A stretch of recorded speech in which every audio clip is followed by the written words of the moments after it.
The Sparkle family is getting bigger and bigger dahil masaya nilang winelcome si South Korean star and oppa Kim Jisoo. Ngayong he's officially part of the fam, sino kaya ang kapuso stars na gusto niyang makatrabaho soon? Makichika kay Aubrey Carampel. Certified K-Puso na ang South Korean actor na si Kim Jisoo. Pumilma na ng kontrata ang K-drama oppa bilang pinakabagong talent ng Sparkle GMA Artist Center ngayong araw. Present sa contract signing si GMA Network Senior Vice President Attorney Annette Gozon Valdez, Sparkle GMA Artist Center First Vice President Joy Marcelo, at ang co-manager ni Jisoo na si Kathleen Digo, Universal Records Managing Director and Galaxy Management and Entertainment President. Co-manage din si Jisoo ng S-How Ltd sa Korea. I'm really grateful for signing with GMA and Sparkle. I'm really excited to work with them. We're very happy to have him with us, with GMA and Sparkle. I think he will add another level to Sparkle, and also we know his skills and talents, and I'm happy that he will now share it with the Filipino people, and I hope na abangan ang lahat ng kanyang projects dito sa GMA. Bumida si Jisoo sa ilang hit K-dramas kabilang ang Moon Lover Scarlet Heart Reo, Strong Girl Bong Soon at My First Love. Before he officially signed the contract, ay nag-guest din siya sa GMA action drama series na Black Rider. Napapanood at nagpapakilig naman siya ngayon bilang ang child psychologist na si Dr. Kim Yong sa Abot Kamay na Pangarap. K-drama feels na nga agad ang unang pagkikita nila ni Doc Annalyn Jillian Ward sa serye. Patok din sa fans ang kanilang TikTok videos. I'm really thankful to they watched our show and Kelly and you know, Jillian, she is a good actress too, and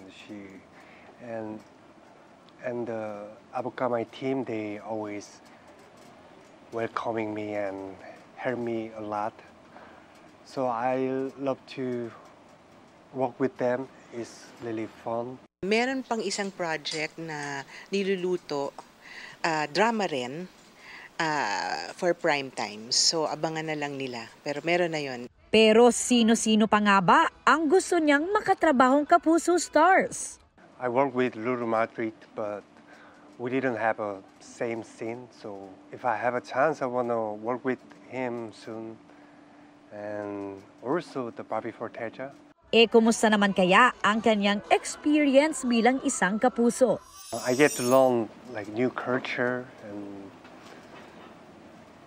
new language. New environment. You know, working abroad is kind of big challenge to me. So all my experience is like very precious. And moving forward as a kapuso, ano pa ba ang kanyang goals? I'm just trying my best and just trying to live in present and focus on my present life. Fighting. Laban. Maraming salamat po. Aubrey Carampel, updated sa showbiz happenings. What you see is what you get. Yan ang sagot ni Kylene Alcantara sa kilig viral video nila ni Kobe Paras. Ibinahagi na rin ni Kylene ang kanyang plano para sa nalalapit ng birthday. Yan ang chika ni Lars Santiago. Usap-usapan ngayon online ang video ni na Shining Inheritance star Kylene Alcantara at basketball player Kobe Paras na tila ba comfortable na sa isa't isa sa isang private event. Nang tanungin namin si Kylene kaugnay nito, So I feel like it's my right to not answer or to answer questions or to deny nor confirm anything. I don't need to explain myself din naman po to other people. Whatever they see that's what they're gonna get. And as long as alam ng pamilya ko at yung mga close kong mga kaibigan or my loved ones what's really happening behind cameras, I feel like I don't owe the public any explanation naman po. Unang napansin ang sweet gestures ng dalawa sa isa't isa, lalo na online. Gaya na lang ng pag-repost ni Kobe ng photo ni Kaylin with a subtle white heart at heart-eyed emoji comment sa post ng actress. Minsan na rin na-spot ng netizens ang dalawa while HHWW or holding hands while walking in the metro. And just recently, may fanboy moment si Kobe sa magazine cover ni Kaylin. Well, thank you. Thank you for the support. Ever since talaga na mas naging closer kami. He is really supporting me all the way.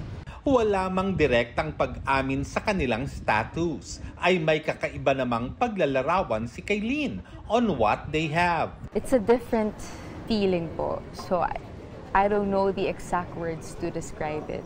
Lumalabas na lang siya through actions, through our auras, I guess. So hindi ko talaga siya, I cannot find the exact words.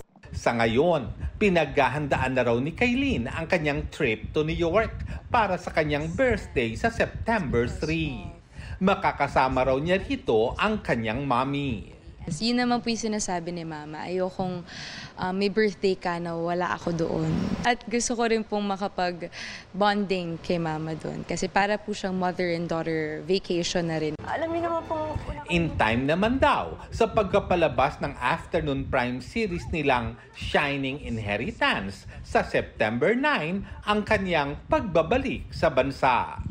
Yun na nga po yung wish ko ngayong darating na birthday ko na sana po talaga maging successful po ang Shining Inheritance. Apakaganda po na aming material, apakagaling na aming director, of course, ang pagbabalik ni Tita Connie. So it's really a special project for all of us. Lars Santiago, updated sa showbiz happenings. Marami ang kinikilig sa magical Hong Kong trip ni na Shining Inheritance star Kate Valdez at Japanese personality na si Fumiya Sankay. Ano na nga ba ang real score sa pagitan ng dalawa? Alamin sa chika ni Lars Santiago. Bakas sa masayang mukha at maningning na mata ni Kate Valdez ang kaligayahan nang mapag-usapan namin ang Japanese personality at singer na si Fumiya Sankay. Maraming netizens ang naging curious at nagtanong kung ano ang mayroon kina Kate at Fumiya nang lumabas ang kanilang larawan na magkasama sa Hong Kong noong nakaraang linggo. Sa caption kasi ni Kate sa isang post, nagpapasalamat siya kay Fumiya for making her birthday magical. Kitang-kita rin ng netizens ang chemistry ng dalawa sa TikTok collab. Actually, yung trip na yun, it was a gift for me from him. Gusto niyang i-spend yung special day ko with me. So, tinanong niya kung ano yung gusto ko, and then I told him na parang gusto kong ma-experience yung Disneyland. Puring-puri ni Kate ang kabaitan ni Fumiya.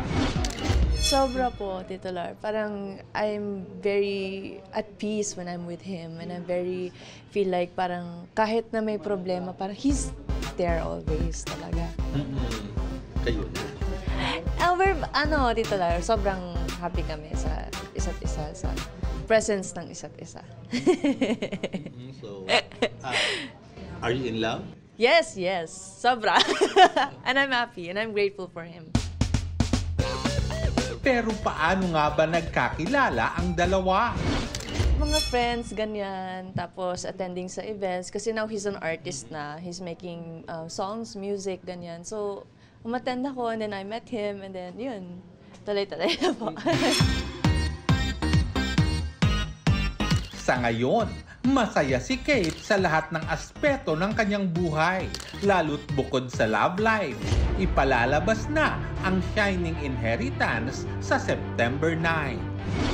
Sobrang excited na po ako, Tito Lar. And medyo kinakabahan ng very light lang naman. Pero masaya ako na finally makikita na ng mga kapuso natin ang pinaghirapan namin. Lars Santiago, updated sa showbiz happenings. Mabilis na chikan tayo para updated sa showbiz happenings. Another inspiring story ang tampok sa episode ng Magpakailanman this Saturday. Bibida na yan si Cassie Legaspi na magkakaroon ng di lang isa, kundi tatlong ama. This weekend din, mapapanood ang jam-pack sa sayang Running Man PH. Ang bagong guest ng mga runner, walang iba kundi si Sandara Park. Ang tanong, kakayanin kaya ni Sandara ang anti-homesick race? Nakapanayam ng GMA Integrated News ang ilan sa cast ng upcoming series na Lord of the Rings, The Rings of Power Season 2. This season, marami daw ang dapat abangan, lalo na ang power na lalabas mula sa rings. Dagdag excitement din ang new places or maps na matutuklasan ng viewers. Para sa mga kapuso sa Japan, inanunsyo ng Sparkle GMA Artist Center na kansilado ang Balik Saya Super Saya with Sparkle event this August 31 hanggang September 1. Dahil yan sa pinangangambahang paglandfall ng bagyong Shanshan this weekend. Iaanunsyo soon ang rescheduled dates. Doble ingat sa mga kapuso natin dyan.